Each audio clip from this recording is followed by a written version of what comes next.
الحفل الكريم اليوم الخميس الموافق 28 من شهر شوال سنة 1436 هجرية، الموافق 13 من شهر أغسطس عام 2015 ميلادية. المكان منشية القبة الجديدة بالأميرية، وبحضور السادة ممثلي وزارة الداخلية والسادة لجنة الصلح، وعلى رأسهم السيد الأستاذ محمود إبراهيم أبو القاسم. نفتتح القودة وإشهار الصلح بين عائلتين كريمتين من العركي. الطرف الأول عائلة آل عوضين آل سيدين، والطرف الثاني عائلة آل دياب.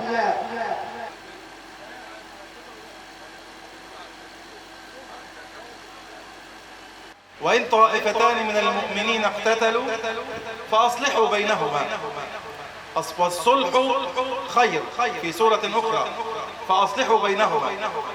ما نراه الآن هو حقيقة انتصار للنفس البشرية الطيبة على النفس البشرية الخبيثة.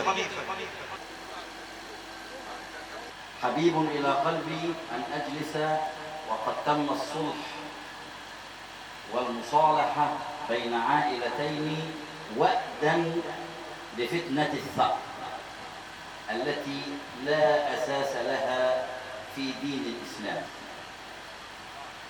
وأبدأ كما تعلمنا عن رسول الله صلى الله عليه وسلم كل أمر جلل بالاستغفار والتوبة إلى الله تبارك وتعالى، فنقول جميعا بصوت مسموع: نستغفر الله العظيم، نستغفر الله العظيم، نستغفر الله العظيم.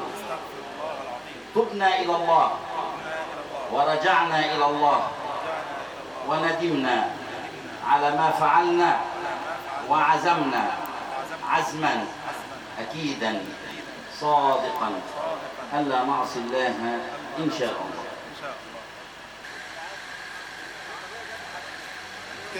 خافت أن حضراتكم قد شهدتم أمام الله سبحانه. تفضل يا حاج. حاج فتحي تفضل.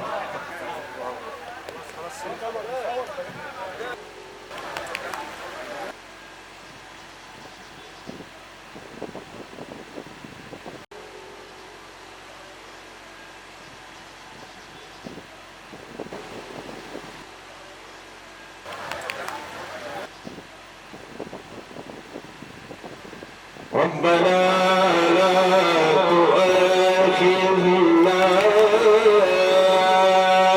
إن نسينا أو أخطأنا. الفاتحة.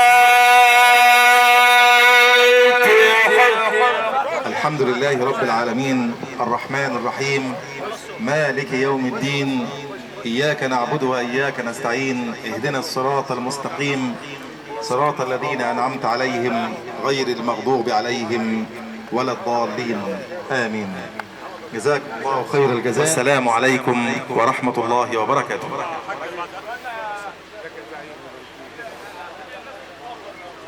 اخوانا وسعوا لنا طريق كده. عاوز حد تاني؟ لا ربنا يبارك فيك. ايوه يا باشا. ربنا يا استاذ محمد. ايوه محمد عادل يا حبيبي. محمد عادل.